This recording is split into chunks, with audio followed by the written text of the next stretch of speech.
Salut! Billie Eilish ou Eyelash comme j'aime bien dire parce que je grandis pas, à ce point-là tout le monde la connaît, non?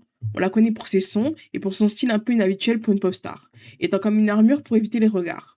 Mais quelques années plus tard, elle apparaît en corset sur la couverture de Vogue et tout le monde parle d'un changement radical. Pourtant, en regardant de plus près, c'est peut-être pas juste un changement de style. À travers ses vêtements, Billie raconte aussi son rapport au regard des autres, à la féminité, au contrôle de son image et même à sa sexualité. Donc la question, c'est pas seulement pourquoi elle s'habille comme ça, c'est plutôt est-ce que Billie change vraiment ou est-ce qu'elle change de stratégie. La princesse d'avant. Billie Eilish Pirate Byrne O'Connell, elle est née le 18 décembre 2001 à Los Angeles. Elle a été élevée à la maison avec son frère et dans un environnement artistique. Par Maggie Bird, une actrice, enseignante et musicienne, et Patrick O'Connell, un acteur. C'était dans le but qu'ils développent leur créativité artistique. Pourtant, malgré ça, et le fait que grâce à Phineas, son deuxième prénom soit Pirate ou Pirate sans l'accent gênant, Billie, elle avait les mêmes réalités que beaucoup de petites filles. Avant la célébrité, durant son enfance, Billie portait beaucoup de robes comme elle l'a dit au Met Gala 2021, avec «J'adorais les robes quand j'étais petite, genre tout ce que je portais c'est des robes». Elle a même eu les photos classiques avec les petites robes de princesse. Ça pouvait arriver à certaines d'entre nous de se balader en robe de princesse petite. C'est moins simple à faire aujourd'hui, sauf si on finit dans un post Twitter, ou je sais pas où sur le net. Mais faire ça petite, c'était normal, vu qu'on est beaucoup à être tombé dans le même moule, à un moment dans le monde entier. Parce que la princesse constitue un archétype selon le psychiatre Carl Jung. C'est une figure universelle, issue de l'inconscient collectif, que l'on retrouve dans les mythes, les contes et l'imaginaire. On la retrouve ainsi à travers toutes les civilisations, les époques et les cultures. La caractéristique universelle principale de la princesse est d'être belle, même si ça cause d'ailleurs son malheur. Elle subit la jalousie de sa marâtre, comme dans Réponse, même l'envie perverse de son père dans Peau d'âne, si vous vous souvenez du film et de l'histoire. Ou bien il y a la vengeance d'une reine vieillissante dans Blanche-Neige, même si en vrai elle devait juste s'ennuyer la reine parce que il y aura toujours quelqu'un de plus jeune que toi. Donc si tu commences à chasser tous les gens qui sont plus jeunes que toi et plus belles. Du coup, immergées dans un univers de poupées et de contes de fées, les petites filles elles apprennent que la beauté est la monnaie d'échange prioritaire dans leur vie sociale. On avait donc pour beaucoup cette envie de ressembler à ces princesses, d'être cette personne spéciale qui suscite l'envie et qui parle aux animaux, si c'est pas les voix dans sa tête. C'est illustré par une étude de comportement de 198 enfants de 5 à 6 ans, des chercheurs américains de la Brigham Young University, faite en 2000. Ils ont constaté que plus ces enfants y passaient de temps à jouer avec les produits ou les médias de la franchise Princess de Disney, plus leur comportement y correspondait aux clichés attendus des petites filles comme jouer calmement, éviter les risques, ne pas se salir, etc. De plus, on encourage également les filles à être coquettes et on les félicite sur leur apparence. À partir de cette logique, Disney ne fait pas que vendre des robes, qui seront portées par des petites filles comme Billie. Il vend un récit, ces petites filles se disent que, vu que je me sens comme une princesse, je suis belle et donc j'ai réussi. Les robes ne sont donc pas innocentes, et dans ce contexte, la princesse n'est que l'objet du récit, pas l'écrivaine. Mais pour nuancer, l'étude que j'ai mentionnée, elle date de 2000, et depuis on a eu plus de princesses qui sont moins calmes et passives. Mais dans tous les cas, en grandissant, cette logique de robe est égale réussite et change. Parce qu'être regardé, c'est pas toujours un privilège. Parfois, c'est aussi une menace. Et c'est là que le style de Billie change complètement. Le Versailles comme armure. Les années passent et Billie change tout comme ses goûts. Aux Apple Music Awards de 2019, elle a dit «J'ai toujours porté des vêtements de garçon, parce que quand je demandais au vendeur si la pièce existait en version fille, la réponse était toujours non. Elle portait du baggy et du streetwear qu'elle trouvait parfois en friperie. Ça arrive à certaines filles, dont moi par exemple, et parfois ça peut être un choix stylistique et ou une envie d'être moins exposée. Ici on parle d'objectification, également nommée objectification sexuelle. Elle se définit comme une manière de réduire la femme à un statut d'objet, ou encore à considérer les parties de son corps comme des objets, et de la réduire à ses caractéristiques sexuelles. Et selon moi, et comme on va le découvrir, Billie, elle voulait éviter l'objectification qu'elle a peut-être subie plus jeune avant la célébrité. On ne sait pas exactement si c'est arrivé, mais il y a de grandes chances que ce soit le cas, parce que malheureusement, on est beaucoup à être passé par là. En effet, les femmes elles intériorisent ces expériences d'objectification, comme avec le harcèlement de rue ou l'hypersexualisation dans les médias. Ça les incite à considérer leur propre corps comme un objet en adoptant un regard extérieur.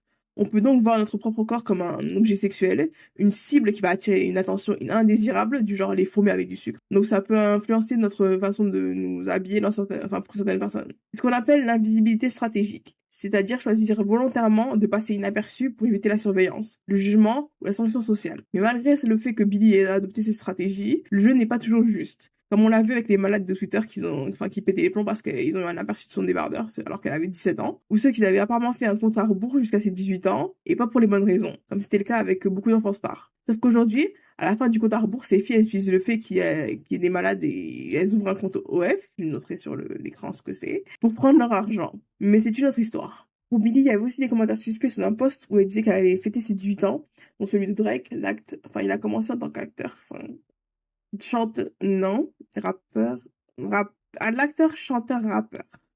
Drake, qui faisait ami avec Millie Bobby Brown, j'ai failli dire à un moment, mais ils sont toujours amis, donc. Reza Billie tente d'avoir un contrôle narratif à travers son style. Elle manipule les histoires qu'on raconte sur elle pour influencer ce que les gens perçoivent, croient ou font. Elle est passée de l'hypervisibilité avec les robes de princesse faites pour être admirée à l'invisibilité stratégique qui dit ne me regardez pas trop, restez sage, restez calme. Dans une publicité pour Calvin Klein en 2019, Billie a dit c'est pour ça que je porte des vêtements amples et larges. Personne ne peut avoir d'avis parce qu'il ne voit pas ce qu'il y a en dessous. Cette même année, elle a aussi fait un post Instagram assez explicite à ce sujet où elle a dit si seulement je m'habillais normalement, je serais tellement plus sexy. Ouais, trouve un meilleur commentaire, j'en ai marre de celui-là. Mais ce qui est intéressant, c'est que ce style streetwear n'est pas neutre. Le streetwear vient de quelque part. Il n'est pas perçu de la même façon selon qui le porte. Appropriation et double standard. Malgré son succès, le style de Billie a fait face à des critiques, mais pas toujours celles auxquelles on peut s'attendre. On peut critiquer les looks de Billie pour le fait qu'à la base, son style oversized, il est inspiré de celui des communautés noires ou latino-américaines dans son contexte américain. Parce qu'effectivement, il y a un stéréotype qui associe les styles streetwear de certains noirs et latinos à la criminalité. Cette perception, elle provient des représentations médiatiques et des associations avec la culture urbaine. Le streetwear, il est né dans la scène hip-hop, skate et graffiti des années 70-80 dans des communautés urbaines diverses. Il est pourtant souvent porté par des noirs et des latinos, et ses premières marques sont Karl Kani, Stussy ou Supreme, qui peuvent aujourd'hui te coûter un rein et 2 poches de sang parfois. Les films des années 90 du cinéma afro-américain, ils ont renforcé les images de crimes en milieu urbain, ça liait les vêtements amples et sweatshirts à la vie de gang. Mais le streetwear, il sert d'expression et d'activisme pour les minorités. Il reflète les luttes contre les normes d'une société où tout le monde se ressemble. Dans les années 2010, des designers ou stylistes comme Virgil Abloh chez Off-White et Louis Vuitton, ainsi que le styliste Demna chez Vêtements puis Balenciaga, ils extraient les suites, baskets et logos graphiques des rues pour les placer sur les podiums de Paris ou Milan. Pour ça, ils utilisent des matériaux nobles et des éditions limitées. Par exemple, la collaboration Supreme x Louis Vuitton de 2017, elle marque un tournant montrant que cette version du style streetwear, elle a été validée par la blanchité institutionnelle. Ici, ce que j'appelle blanchité, c'est un pouvoir caché du système donné aux normes blanches. Elle touche le style, la culture et les institutions. Elle rend automatiquement ce que font les blancs normal ou innovant, alors que la même chose chez les personnes d'autres origines reste mise à l'écart ou suspect. D'où les remarques sur les différences de traitement par rapport au style de Billie. De cette façon, Virgil Abloh, qui a fondé sa marque Off-White avant de passer chez Louis Vuitton, comme je l'ai dit, il a été pivotal en fusionnant le streetwear hip-hop avec Louis Vuitton, mais le tout en opérant dans un écosystème où les blancs dominent encore, c'est-à-dire le système du luxe. Ce système, il trie ses idées pour les rendre OK, sans pour autant donner ce pouvoir de blanchité à Virgil Abloh. A$AP Rocky ou Travis Scott collaborent avec Dior et Nike, mais leurs apports ils sont encore une fois filtrés par des maisons de luxe ou marques établies pour acquérir une légitimité. Dans les années 80, Rei Kawakubo, qui a fondé Comme des garçons, et Yohji Yamamoto, ils ont apporté les codes street asiatiques dans la haute couture en cassant les codes du luxe occidental et en y injectant une esthétique japonaise. En jouant sur un exotisme maîtrisé, ces gens ont réussi à s'imposer dans la haute couture sans se laisser enfermer dans les standards classiques. Ils ont gardé une certaine liberté créative, mais dans leur cas, leur succès passe encore par la validation blanche à travers les Fashion Weeks et la presse comme les magazines du genre Vogue ou Harper Bazaar ou autres. Elles font respecter certains codes pour donner de la légitimité en échange. On ne laisse pas tout le monde entrer, quoi. Ces créateurs, ils servent de pont, ils légitimisent l'appropriation du streetwear sans perturber la hiérarchie. Un peu comme dans Le Diable s'habille en Prada, la protagoniste a subi un relooking complet pour s'intégrer au monde de la mode new-yorkaise. Elle doit changer pour s'adapter, et pas le contraire. C'est pas la mode new-yorkaise qui va changer pour s'adapter à elle. Ce passage ou pont donne au streetwear une aura avant-gardiste chez les élites. Quelque chose de nouveau, tout en disqualifiant ses pratiquants originels comme bas de gamme et criminels. Le streetwear n'accède à la haute couture qu'au prix d'une déracination culturelle. C'est-à-dire qu'on passe de la rue au Ritz-Carlton, par exemple. Le streetwear, il est récupéré par la mode du luxe qui transforme les suites et baskets en pièces de couture. Alors que le streetwear noir et latino évoque danger ou délinquance, une fille comme Billie Eilish qui le porte, elle est perçue comme avant-gardiste, innovante et inspirante quand elle se l'approprie par goût stylistique et stratégie de protection. Donc ce style permettait à Billie de contrôler son image en disparaissant en partie, mais disparaître, c'est aussi laisser les autres raconter l'histoire à ta place. Alors Billie change de stratégie selon ses propres règles. Changement de stratégie ou réintégration dans le système. En 2019, comme je l'avais dit, When We All Fall Asleep, Where Do We Go, le premier album de Billie, il sort. Il a été co-composé et produit par Finneas, son frère. Les clips autour, ils ont toujours ce côté edgy, et Billie elle garde son style oversize, streetwear, underground, avec des marques comme Scoot Apparel. Elle a des sons comme You Should See Me in a Crown, où elle a une attitude dominante, ou Bad Guy, où elle se dépeint comme la méchante. Tout ça, ça lui donne une aura qui évoque une sorte d'armure, malgré sa voix de sirène, quoique les sirènes elles noient les gens, donc je sais pas. Petite accolade pour cet album en 2020. Elle a remporté certains de ses nombreux prix à travers les années, comme l'enregistrement et la chanson de l'année avec Bad Guy, le prix du meilleur nouvel artiste et le meilleur album pop vocal. Pour son travail sur l'album, Finneas, il a également remporté le prix du producteur de l'année dans la catégorie non classique. De retour en 2019, Billie a éteint ses cheveux pour arborer sa fameuse coupe verte et noire. Là-dessus, elle a dit: « Je n'avais jamais vraiment vu quelque chose comme ça auparavant, et c'était vraiment agréable d'avoir quelque chose qui semblait m'appartenir. » Elle a poursuivi: « Cette nuance de vert, c'était comme ma couleur pendant très longtemps. Je l'adorais. Les cheveux, les ongles, les vêtements. C'était une période tellement magique pour moi, et tellement intense. J'avais l'impression de devenir celle que je suis. » En mai 2021, le photoshoot de Billie pour le British Vogue il a été dévoilé. Dedans, Billie elle arborait un style pin-up inspiré du vieux Hollywood, avec des corsets et des barésilles. Cette nouvelle esthétique plus féminine et romantique est contrastée avec son image d'avant. Elle a déclaré: « Je ne me laisse plus posséder. » En septembre 2021, pour le Met Gala, Billie a porté une robe pêche immense d'Oscar de la Renta, avec un corset et une traîne géante. Elle était inspirée de Marilyn Monroe pour le côté pin-up rétro et de Grace Kelly pour l'élégance old Hollywood. Elle était également inspirée des Barbies de Noël de l'enfance de Billie qui avaient envoyé des photos pour l'inspiration. On voit là aussi qu'elle participe à la mise en place de son image. Elle a également posé des conditions véganes pour la tenue, comme l'absence de fourrure, et la maison l'a accepté. Donc Billie elle change comme beaucoup d'entre nous, en grandissant. Et cette évolution importante n'est pas isolée. Ça rappelle un peu les transformations dans les films comme dans Le Journal d'une princesse, Le diable s'habille en Prada, ou encore plus basique, Cendrillon. Dans ces récits, les femmes ou filles subissent une transformation dans le but de s'élever socialement. Des penseurs comme la psychologue féministe Rhoda Unger, ils ont proposé que la beauté physique, elle fonctionne comme l'argent. Elle donne des opportunités selon ce que la société définit comme beau, et transforme le look que l'on a en pouvoir d'influence. On peut donc dire que Billie change de stratégie. Elle s'auto-objectifie stratégiquement au lieu de laisser les autres le faire pour elle. Elle utilise volontairement sa féminité pour obtenir du pouvoir ou des avantages sociaux. Elle a pu obtenir ça sous la forme de l'attention du monde, vu que ce photoshoot est devenu viral. Et en juillet 2021, Billie sort son deuxième album, Happier Than Ever. Il explore les thèmes de vulnérabilité et d'émancipation personnelle, comme avec Not My Responsibility, qui est sur le regard des autres sur son corps, où elle se révèle encore un peu dans le clip. Même si elle n'en a pas forcément besoin, Billie elle a donc pu rediriger toute cette attention sur son album dans lequel elle a contrôlé son narratif. Cette stratégie, elle se distingue de l'auto-objectification classique parce qu'elle est intentionnelle. Dans ce prolongement, l'hyperfémininité, c'est quand on adopte volontairement une féminité accentuée, comme avec les corsets et barésies que portait Billie pendant le photoshoot de Vogue. Ou encore pour Lost Cause, une chanson sur un ou peut-être une ex immature et égoïste, une cause perdue quoi en français, Lost Cause ça veut dire ça. Elle fait un clip différent pour cette chanson, et même opposé à ses anciens clips avec d'autres filles, du loungewear, des pyjamas, du satin, des t-shirts oversized, etc. C'est un pouvoir sur son identité. Pour Billie, ça veut dire transformer les choses perçues comme contraignantes pour elle au début, comme les vêtements féminins et la lingerie, pour s'affirmer. Et bonus, dans le clip de la chanson de la BO de Barbie, What Was I Made For, sorti en juillet, on a un clin d'œil au jaune dont Billie elle était fan au début de sa carrière, avec la robe qu'elle porte, et on retrouve aussi de nombreux de ses looks marquants dans les poupées avec lesquelles elle joue.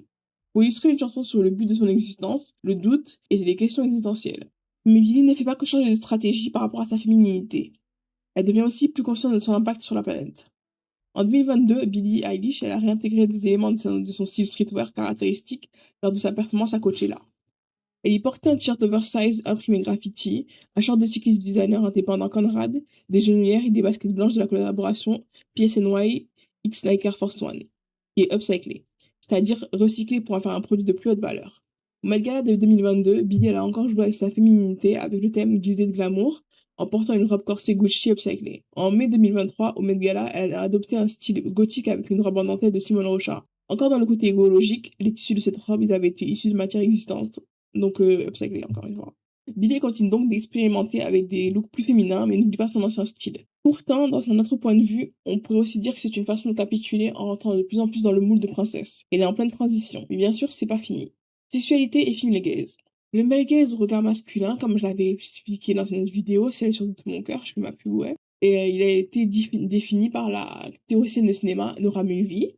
Il décrit un dispositif où la femme est l'image, l'homme est le porteur du regard. Le corps féminin, il est morcelé, érotisé et vu comme un objet, l'objet du désir d'un spectateur masculin hétérosexuel. Le photoshoot de Billie pour Vogue, il a souvent été interprété à travers ce regard masculin, même si Billie, elle cherchait justement à reprendre le contrôle de son image. En novembre 2023, Billie elle a évoqué son attirance pour les femmes dans Variety en disant: Je me suis jamais vraiment sentie capable de me connecter aux filles. Je les aime tellement, je suis attirée par elles, pour de vrai.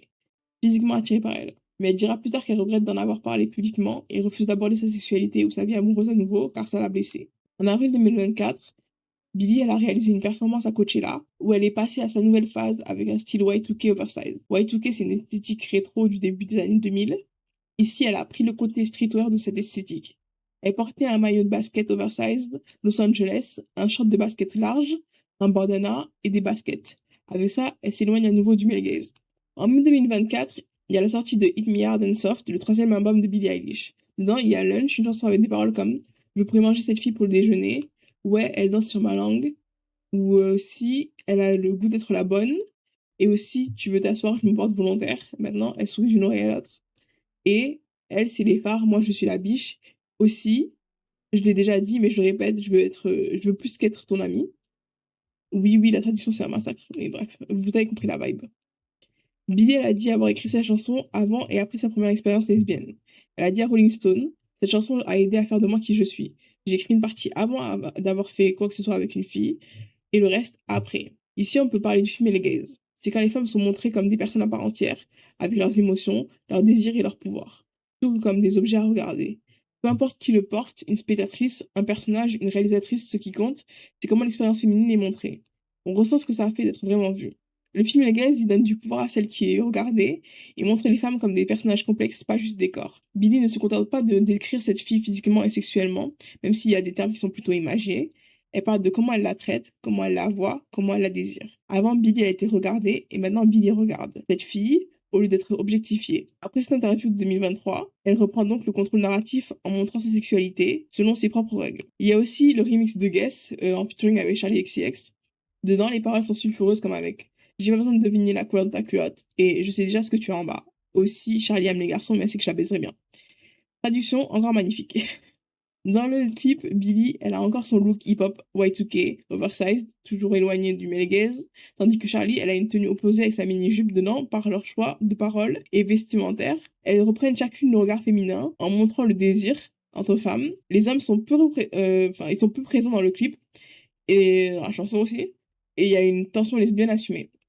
C'est le regard des femmes pour les femmes, pas pour satisfaire le male gaze. Au début du clip, Charlie, elle est à une fête où les gens ils parlent de leurs sous-vêtements. À un moment, Billie elle défonce le mur avec un dozer et la ville elle est submergée par une tempête de sous-vêtements. Et après, les deux chanteuses elles escaladent une montagne de lingerie, elles se roulent dedans et tout ça. C'est pas super sérieux comme clip, mais ça marche. Petit fait cool, après le clip, les plus de 10 000 pièces de lingerie neuve utilisées pour faire la montagne et tout le reste, elles ont été données à I Support the Girls. C'est une association pour les femmes sans abri. Bill n'est pas ouvertement LGBTQIA+, car elle n'aime pas les cases et ne veut pas vraiment parler de sa sexualité en détail. Elle contrôle ce qu'elle laisse paraître ou non. Malgré cela, son style me fait penser à la mode queer. Et queer en vraiment simplifié, c'est une personne fluide qui refuse les cases fixes comme hétéro, gay et femme-homme. Une personne sans étiquette rigide. Et la mode queer trouve ses origines dans la communauté LGBTQIA+, logiquement, et défie les normes de genre binaire. Elle permet à chacun d'exprimer son identité de genre et sa sexualité librement à travers ses tenues. Ce mouvement, il a un impact croissant sur l'industrie de la mode et la société, et il bouscule les codes. C'est un style qui rejette les stéréotypes de genre associés aux vêtements. Il encourage chacun à s'habiller comme il veut l'entendre, sans se soucier des conventions.